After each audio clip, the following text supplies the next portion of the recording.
3 वर्ष आपण म्हणजे फार परिश्रम घेऊन हे 3 टर्म तुम्ही नगरसेवक म्हणून खूप काम केलेलं आहे आणि त्याचं ह्या एरियामध्ये अजून काही इश्यूज आहेत जे तुम्हाला असं वाटतं की या इलेक्शनमध्ये म्हणजे 2026च्या विजनमध्ये तुम्ही चालू करणार आहात? या ठिकाणी अरुण कुमार वैद्य स्टेडियम भवानीपेठमध्ये तिथले जे क्रीडाचे वेगळे वेगळे सुविधा पुरवण्यापासून म्हणजे त्या ठिकाणी जिम असेल, टेनिस कोर्ट असेल, तुमचं योगासनाचा वर्ग असेल, बॉक्सिंग स्टेडियम असेल, कराटेचा क्लास असेल, अनेक त्या ठिकाणी आम्ही हे केलं. तिथले मूलभूत सुविधा जॉगिंग ट्रॅकपासून महिलांनी ज्येष्ठ नागरिकांसाठी ओपन जिम बसवण्यापासून हे अनेक त्या ठिकाणी आम्ही केलेत. सुरक्षितेचा मुद्दा खूप मोठा आहे, गार्बेज इश्यू आहे, बाकी सगळे इश्यूज आहेत, तर तुम्ही ते कशा पद्धतीने हँडल करणार?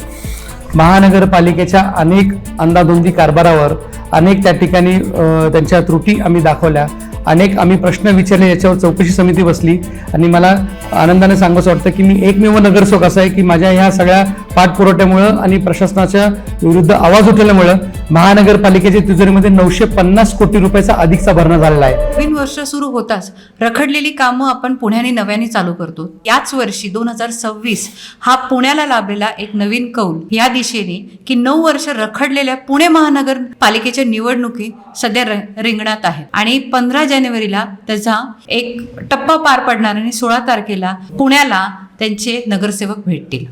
त्याच आशेने पुणे टाइम्स मिरर आणि सिविक मिरर घेऊन आले आहेत ग्राउंड रिपोर्ट. आता पुणे बोलतंय या विशेष भागामध्ये आपण फिरत होतो कासेवाडी आणि डायस प्लॉट एरियामध्ये. 22 नंबरचा हा वॉर्ड आहे पुणे महानगरपालिकेचा, ज्याच्यामध्ये 2 हायली एज्युकेटेड 2 कपल आहेत. त्यांच्यापैकी एक आहे अविनाश रमेश बागवे. 3 टर्म नगरसेवक ते राहिलेले आहेत आणि त्यांनी ह्या कालावधीमध्ये म्हणजे ते स्वतः लंडनवरून त्यांचं शिक्षण पूर्ण केलेलं आहे इंजिनिअरिंगचं आणि त्यांनी या एरियामध्ये 3 वर्ष काय प्रगती केली आहेत आणि कसं कायापलट या कासेवाडी डायस प्लॉटचा केलाय आपण त्यांच्याकडून जाणून घेऊया.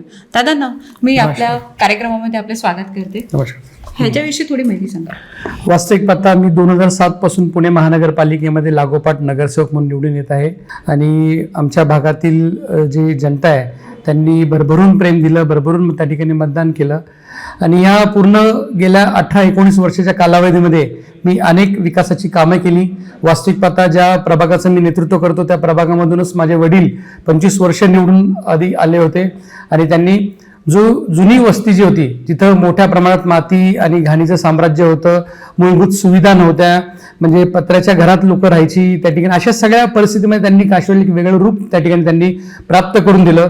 म्हणजे मोठ्या पाण्याच्या लाईन असतील, ड्रेनेज लाईन असतील, लाईट असतील, गल्लीबोळ कॉन्क्रीट करणं असेल किंवा हे सगळ्या गोष्टी त्यांनी त्या ठिकाणी शौचालय, सार्वजनिक शौचालय बांधणे, घरटी नळ देणे, हे असे सगळे मूलभूत सुविधा त्यांनी त्या ठिकाणी परिपूर्ण केल्या. त्या मी ज्यावेळेस 2007ला नगरसेवक झालो त्यावेळेस ह्या मूलभूत सुविधाच्या पलीकडे जाऊन झोपडपट्टीचा भाग मोठ्या प्रमाणात आहे, तिथे मुलांचं त्या ठिकाणी जीवनमान उंचावण्यासाठी आपण काय काम केलं पाहिजे हा माझ्या पुढे त्या ठिकाणी मोठा चॅलेंज होता आणि तो त्या ठिकाणी आम्ही त्याच्यावर काम करून शिक्षणाची कास धरून शिक्षणाच्या विषयी लोकांमध्ये जनजागृती निर्माण करून शिक्षणासाठी मुलांना मदत करून त्यासाठी त्यांना जे साधन सामग्री लागेल, मग काही ठिकाणी आर्थिक असेल, काही ठिकाणी पुस्तक असतील, काही ठिकाणी साहित्य असेल, काही ठिकाणी काउन्सिलिंग असेल, काही ठिकाणी त्यांना एज्युकेशन गायडन्स असेल, या सगळ्या गोष्टी करत आम्ही केलं आणि या सगळ्या विविध गोष्टींमधला एक प्रमुख त्या ठिकाणी आमचा हे उपक्रम होता की त्यांना अपेक्षित संचाचं मोफत वाटप.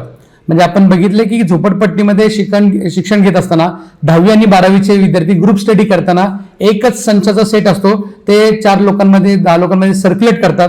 काही काळात तर आम्ही असं बघितलं की एकच पुस्तक ते मधून असं फाडले आणि अर्धा दिवस 2 दिवस हे वाचतात, 2 दिवस ते वाचतात, अशी परिस्थिती होती.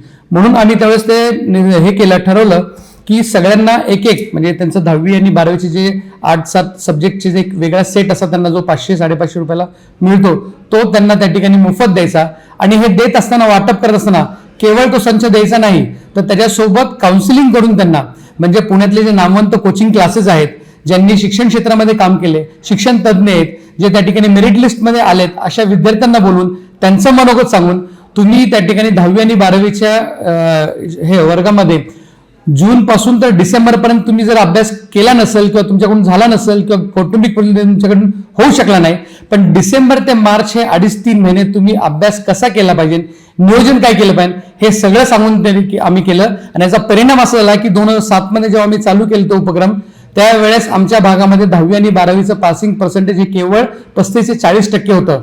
आणि आम्ही उपक्रम चालू केल्यानंतर आता आपण बघितलं महानगरपालिका 10वी आणि 12वीच्या 85% जास्त विद्यार्थ्यांना ते शिष्यवृत्ती दिली.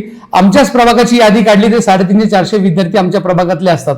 म्हणजे जो पासिंग रेट 35-40% होता तो त्या ठिकाणी 95-98% त्या ठिकाणी झाला.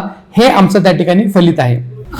दादा आता 3 वर्ष आपण म्हणजे फार परिश्रम घेऊन हे 3 टर्म तुम्ही नगरसेवक म्हणून खूप काम केलेलं आहे आणि त्याचं फळ आपण बघतो आहे या एरियातले. ह्या एरियामध्ये अजून काय इश्यूज आहेत जे तुम्हाला असं वाटतं की या इलेक्शनमध्ये म्हणजे 2026च्या विजनमध्ये तुम्ही चालू करणार आहात? वास्तविक पदात काम करत असताना अनेक विकास काम आम्ही त्या ठिकाणी केलेत. आता आम्ही हे अपेक्षांचं वाटप झालं हा एकच मुद्दा आहे. या ठिकाणी अरुण कुमार वैद्य स्टेडियम भवानीपेठमध्ये तिथले जे खेळाचे वेगळे वेगळे सुविधा पुरवण्यापासून म्हणजे त्या ठिकाणी जिम असेल, टेनिस कोर्ट असेल, तुमचं योगासनाचा वर्ग असेल, बॉक्सिंग स्टेडियम असेल, कराटेचा क्लास असेल, अनेक त्या ठिकाणी आम्ही हे केलं. तिथले मूलभूत सुविधा जॉगिंग ट्रॅकपासून महिलांनी ज्येष्ठ नागरिकांसाठी ओपन जिम बसवण्यापासून हे अनेक त्या ठिकाणी आम्ही केलेत. पुण्यातला लवजी वसंतचा पहिला पुतळा त्या ठिकाणी मी उभारला आणि तो अरुण कुमार वैद्य स्टेडियम या ठिकाणी केला, कारण तिथं लवजी वसंत क्रीडा संकुल त्या ठिकाणी उभारण्यात आले. ह्या अशा अनेक गोष्टी केलेल्या आहेत. सोनने हॉस्पिटल आमचे इथे एक मॅटर्निटी होम आहे जे 1960च्या दशकामध्ये 1950-60च्या दशकामध्ये उभारलं होतं आणि त्याची अतिशय दयनीय अवस्था झाली होती. त्याची त्या ठिकाणी दखल घेऊन आम्ही 2012 मध्ये त्या पूर्ण हॉस्पिटलचा रिडेव्हलपमेंटचा मेगा प्रोजेक्ट आम्ही हाती घेतला आणि 3 टप्प्यात तो त्या ठिकाणी तो प्रोजेक्ट पार पडत आहे. 2016ला त्याचा पहिला टप्पा पार पडून मोठी सुसज्ज इमारत आम्ही केली. जिथं 30 आणि 40 बेड फक्त होते तिथं आम्ही त्या ठिकाणी 180 बेड्स नवीन त्या ठिकाणी बनवले. 2 ऑपरेशन थिएटर्स असतील, NICU युनिट असेल, त्या ठिकाणी डायलिसिस सेंटर असेल, या सगळ्या मोठ्या गोष्टींनी त्या ठिकाणी सुसज्ज असं हॉस्पिटल केलं. आणि मला अभिमानानं सांगायचं वाटतं कोविडच्या काळामध्ये पुणे शहरातच नाही अख्ख्या पुणे जिल्ह्यामध्ये केवळ एकमेव ते हॉस्पिटल होतं ज्याच्यामध्ये मॅटर्निटीसाठी आलेले रुग्ण म्हणजे गरोदर माता आणि नवजात शिशु यांच्यासाठी आणि कोविड लोकांसाठी एक्सक्लुझिव्ह ते एकमेव हॉस्पिटल होतं. हे करत असताना तसेच त्या ठिकाणी आमच्या भागातले मूलभूत सुविधा तर आहेतच, परंतु पुण्यातलं पहिलं पर्यावरण जागृती उद्यान हे आमच्या भागामध्ये गुरुनानक नगरमध्ये त्या ठिकाणी मी उभारलं. तसेच आमच्या भागामध्ये बॅडमिंटन हॉल नव्हता, तो बॅडमिंटन हॉल रबर कोटेड त्या ठिकाणी बॅडमिंटन हॉल खासदार वसंतराव चव्हाण साहेब यांच्या नावाने तो हॉल त्या ठिकाणी उभारला. आणि सर्वात महत्वाचं आमच्या भागातल्या विद्यार्थ्यांसाठी म्हणजे शिक्षणासाठी तर आम्ही 10वी 12वीला त्यांना एक चांगला प्लॅटफॉर्म दिलाच, पण पुढे जाऊन करिअर कसं घडावं म्हणून MPSC आणि UPSCची त्या ठिकाणी स्पर्धा प्रशिक्षण केंद्र आमच्या भागामध्ये आम्ही उभारण्यात आलं. आणि मला सांगायला आनंद वाटतो की हे एकमेव केंद्र असं आहे पुण्यातलं जे महानगरपालिकेच्या तर्फे इन हाऊस चालू जातं. पुण्यामध्ये महानगरपालिकेने अनेक केंद्र बांधलेत पण ते प्रायव्हेट संस्थांना चालवायला दिलेत. हे एकमेव असं आहे की जे त्या ठिकाणी महानगरपालिका चालवते. तसंच महानगरपालिकेतली लवजी वसंत क्रांती लवजी वसंत शाळा या शाळेमध्ये पहिली महानगरपालिकेची 3 मजली बिल्डिंग जी पूर्ण त्या ठिकाणी AC बिल्डिंग आहे ज्याच्यामध्ये अभ्यासिका, ग्रंथालय आणि कम्प्युटर ट्रेनिंग सेंटर हे त्या ठिकाणी आम्ही केलेले ते आमच्या भागामध्ये केलं. असे अनेक विकासाची कामं आम्ही केलेली आहेत. परंतु हे करत असताना असं झोपडपट्टीचा भाग आहे त्या मोठ्या प्रमाणात, त्याच्यामुळं एक काम केलं म्हणून ते संपतं असा भाग नाही. हा एक तुमचा प्रवास आहे. म्हणजे तुम्ही 2 वर्षात जी कामं केली ती तुम्हाला पुन्हा करावी लागतात. त्याच्यामुळे ड्रेनेजची लाईन टाकली, पाण्याची लाईन टाकली, लाईन काही जीर्ण झाले असतील, काही कॉन्क्रीटचा रस्ता खराब झाला असेल तो परत करावा लागतो. हे सातत्याने आम्ही करत असतो. पण हे सगळं करत असताना सर्वात महत्वाचं काम SRH प्रकल्प, कारण झोपडपट्टी भाग म्हटला तर जागा मोकळ्या नसतात. लोकांना त्या ठिकाणी सामाजिक उपक्रम राबवण्यासाठी छोटं छोटं समाज मंदिर कमी पडतं. कुटुंब काळांतराने वाढल्यानंतर बैठी घराचे 2 मजली घरं होतात, 1 मजली घरं होतात. रोजगार उपलब्ध करण्यासाठी काही साधनं नसतात तर ते त्या ठिकाणी हे होतात. तर म्हणून त्या ठिकाणी SRH प्रकल्प या ठिकाणी आम्ही मार्गी लावणार आहोत. मला अभिमानानं सांगायचं वाटतं की पुण्यातला पहिला SRH प्रकल्प माननीय माजी राज्यमंत्री बागवे साहेबांच्या नेतृत्वामध्ये काशीवाडीमध्ये आम्ही त्या ठिकाणी बांधला आणि चांगल्या पद्धतीत त्या ठिकाणी तो आहे. आणि पुण्यातला पहिला आणि एकमेव SRH प्रकल्प आहे ज्याच्यामध्ये क्लब हाऊस पासून अनेक सुविधा आहेत आणि त्या प्रत्येक घरटी लोकांना तिथे त्या ठिकाणी त्यांना स्वतंत्र बाल्कनी देखील आहे. हे त्या प्रकल्पाचं वैशिष्ट्य आहे. आणि इतर सगळ्या झोपडपट्ट्या ज्या आता नवी आमच्या प्रभागामध्ये समावेश झाल्यात त्याच्यामध्ये देखील SRHच्या माध्यमातून उपक्रम राबवण्याचा आमचा मानस आहे. दादा, आपण काँग्रेसच्या अंडर नेतृत्व करता आहे या पूर्ण भागाचा आणि एक ठसा उमटण्याचा प्रयत्न करताय की आपल्याला एक गुड विजन जे इनइफेक्टिव्ह गव्हर्नमेंट आणि खूप मोठ्या प्रमाणात अनएम्प्लॉयमेंट वाढलेलं आहे ते आपल्याला दूर करायचं आहे. पण एकीकडे आपण बघतो की पुण्यासारख्या ठिकाणी म्हणजे तुम्ही 3 टर्म राहिलेला आहे, जो सुरक्षितेचा मुद्दा खूप मोठा आहे, गार्बेज इश्यू आहे, बाकी सगळे इश्यूज आहेत. तर तुम्ही ते कशा पद्धतीने हँडल करणार? वास्तविकता आपण बघितलं की आता 2017च्या ह्या टर्ममध्ये आम्ही 2017 ते 22ची जी आमची महानगरची जी टर्म होती याच्यामध्ये 162 नगरसेवक होते. त्याच्यापैकी आम्ही काँग्रेसचे फक्त 9 नगरसेवक होतो आणि हे 9 नगरसेवक असताना मी त्यातला फक्त 1 नगरसेवक, मी कुठला पदाधिकारी नाही, काही नाही. असं असताना महानगरपालिकेच्या अनेक अंदाधुंदी कारभारावर अनेक त्या ठिकाणी त्यांच्या त्रुटी आम्ही दाखवल्या, अनेक आम्ही प्रश्न विचारले, याच्यावर चौकशी समिती बसली आणि मला आनंदाने सांगावंसं वाटतं की मी एकमेव नगरसेवक असा आहे की माझ्या ह्या सगळ्या पाठपुरवठ्यामुळं आणि प्रशासनाच्या विरुद्ध आवाज उठवल्यामुळं महानगरपालिकेच्या तिजोरीमध्ये 950 कोटी रुपयाचा अधिकचा भरणा झालेला आहे. जे महानगरपालिका दरवर्षी जे भरणा होतो त्याच्यापेक्षा 950 कोटी रुपये अधिकचा भरणा आला आहे. आणि हे करत असताना मी ज्यावेळेस क्रीडा समितीचा अध्यक्ष म्हणून काम पाहिलं त्यावेळेसपासून ते आतापर्यंत दरवर्षी 60 ते 70 कोटी रुपये एक्स्ट्रा, म्हणजे आम्ही होर्डिंग पॉलिसीवर त्या ठिकाणी चर्चा घेतली, जे बायसिकल शेअरिंगच्या बद्दल आम्ही प्रश्न विचारले, मोबाईल टॉवरचा प्रश्न आहे, त्या ठिकाणी अवैध त्या ठिकाणी केबल लेईंग करतात, ते रस्ते खोदाई करतात, त्याच्याबद्दल आम्ही प्रश्न विचारले. अशा अनेक मुद्द्यांवर CSR फंड असेल, स्मार्ट सिटी असेल, या सगळ्या गोष्टींच्या माध्यमातून हे पैसे त्या ठिकाणी भरण्यात आले. आज मी क्रीडा समितीचा अध्यक्ष म्हणून काम पाहत असताना मी आवर्जून सांगावंसं वाटतं की मी या माझ्या शालेय जीवनामध्ये, मी कॉलेजमध्ये असताना मी 11 नॅशनल्स त्या ठिकाणी ॲथलेटिक्स आणि फुटबॉलमध्ये खेळलेत, ज्याच्यामध्ये 6 नॅशनल्स ॲथलेटिक्समध्ये मला मेडल आहे. हे केल्यामुळं मला पुणे महानगरपालिकेची पहिली क्रीडा समिती 2012मध्ये गठीत झाली, त्याचा मी अध्यक्ष होतो आणि आम्ही महानगरपालिकेमध्ये एक स्पोर्ट्स पॉलिसी केली. अख्ख्या देशामध्ये, संपूर्ण भारतामध्ये पुणे महानगरपालिका पहिली महानगरपालिका होती ज्यांनी स्वतंत्र पॉलिसी स्पोर्ट्स रिलेटेड या ठिकाणी केली, ज्याच्या माध्यमातून वेगवेगळे उपक्रम आम्ही राबवले. सर्वात मोठा उपक्रम जो होता की छत्रपती पुरस्कारांच्या धर्तीवर राज्य शासनाच्या महानगरपालिकेच्या कार्यक्षेत्रामध्ये असणाऱ्या खेळाडूंना, जे उत्कृष्ट खेळाडू आहेत त्यांना आणि त्यांच्या प्रशिक्षकांना या ठिकाणी पुरस्कार दिले जातात. पुरस्काराचं स्वरूप म्हणजे 25,000 रुपये खेळाडूंना आणि 35,000 रुपये प्रशिक्षकांना असं आम्ही त्या ठिकाणी दिलं. आणि आजपर्यंत आपण बघितलं 2012 पासून तर आजपर्यंत जवळजवळ 3,500 ते 4,000 विद्यार्थी आणि खेळाडू आणि त्यांच्या प्रशिक्षणाला याचा लाभ झाला. आज आपण जसं काही तो प्रश्न विचारला की इतक्या मोठ्या प्रमाणात आम्ही सत्ताधारी नव्हतो, आम्ही विरोधक होतो, परंतु सत्ताधाऱ्यांचं नियोजन शून्य कारभार याच्यामुळे आमच्या प्रभागात मोठ्या प्रमाणात नागरिकांना त्रास झाला. नागरिकांची गरज काय, परंतु सत्ताधारी केवळ स्वतःच्या चमकोगिरीसाठी या ठिकाणी या सगळ्या प्रश्नांना बगल देतात. आमच्या भागातल्या कचऱ्याचा प्रश्न आहे हा मोठ्या प्रमाणात आहे, वाहतूक कोंडीचा प्रश्न आहे हा मोठ्या प्रमाणात आहे, जो मोठ्या प्रमाणात सत्ताधारी सोडवण्यामध्ये अपयशी ठरलेत. मग गल्लीपासून दिल्लीपर्यंत त्यांची सत्ता मोठ्या प्रमाणात महानगरपालिका स्टँडिंग कमिटी चेअरमन त्यांचे, सभागृह त्यांचे, महापौर त्यांचे, राज्यात इथले आमदार खासदार त्यांचे, राज्यात मुख्यमंत्री त्यांचा, केंद्रात पंतप्रधान त्यांचा, पण तरी हे सगळे प्रश्न सोडवण्यामध्ये ते अपयशी ठरलेत. सर्वात महत्वाचा जो मुद्दा होता की तो बाल गुन्हेगारीचा. इतक्या मोठ्या प्रमाणात त्या ठिकाणी तरुणांमध्ये व्यसनाचं प्रमाण वाढते, अवैध धंदे मोठ्या प्रमाणात त्या ठिकाणी वाढलेत.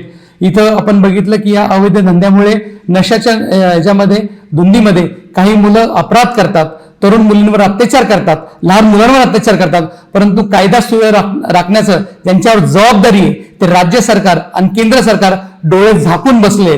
आम्ही अनेक वेळेस आंदोलनं घेतली, मोर्चे काढले, जे पोलीस अधिकारी असतील, प्रशासन असेल यांच्यावर त्या ठिकाणी आम्ही दबाव निर्माण करण्याचा प्रयत्न केला, पण सत्ताधारी लोक गुन्हेगारांना पाठीशी घालतात, त्यांना त्यांचे कार्यकर्ते बनवून फिरवतात आणि मग ते राजरोसपणे सगळे हे अवैध धंदे मोकाटपणे करतात आणि नागरिकांना, सामान्य लोकांना त्रास होतो. पण या ठिकाणी मी आपल्याला आश्वासित करू इच्छितो की तुम्ही आमचं पॅनल निवडून दिल्यानंतर या प्रशासनावर अंकुश ठेवून या गोष्टीवर त्या ठिकाणी वचक ठेवण्याचं काम आम्ही भविष्यात करू आणि महिलांच्या सुरक्षेबद्दल, युवकांच्या रोजगारांबद्दल आणि हे या ठिकाणी जे अवैध धंदे आहेत याला आमच्या भागातून नष्ट करण्यासाठी आम्ही पूर्ण पुढाकार घेऊन काम करू, असं मी या ठिकाणी आपल्याला आश्वासित करू इच्छितो. पुणे टाइम्स मिरर आणि सिविक मिरर जे आपल्याला बघत आहेत त्यांच्यासाठी काही आपला निरोप आणि काही 15 तारखेसाठी एक आपल्याकडून एक सुचवायचं असेल तर? मी आवर्जून उल्लेख करावा असं वाटतो की पुणे सिविक मिरर आणि पुणे टाइम्स या ठिकाणी या वृत्तपत्राचं आणि याच्या वृत्तवाहिनीचं की ते खूप चांगलं काम करतात.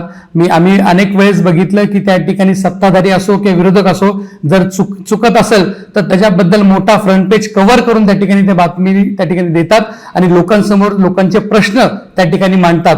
मी आपल्या मनापासून आभार व्यक्त करतो आणि मी आपल्या माध्यमातून सर्व त्या ठिकाणी प्रेक्षकांना, आमच्या भागातल्या मतदारांना मनापासून हात जोडून विनंती करतो की येणाऱ्या या 15 तारखेला आपल्या समोर कुठल्या विचारधारेच्या त्या ठिकाणी माध्यमातून आपलं पुणे शहर पुढे गेलं पाहिजे याचा विचार आपण केला पाहिजे. 1990चं दशक असेल, 2000चं दशक असेल, त्यावेळेस आपल्या पुणे शहराला जागतिक पातळीवर नेऊन ठेवण्याचं काम कुठल्या पक्षाने केलं? पुण्यामध्ये रस्ते, पुण्यामध्ये एसटीबी प्लांट्स, पुण्यामध्ये नाट्यगृह, हॉस्पिटल्स, उद्यानं हे कुणी बांधले? मेट्रोची रचना ही कुणी केली? हे काँग्रेस पक्षाने केलं. हे आपल्याला विसरता कामा नये. आपल्याला माहिती असेल की या ठिकाणी माजी खासदार माननीय सुरेशभाई कलमाडी साहेब यांनी एक दृष्टिकोन ठेवून पुण्याचा विकास असा केला होता.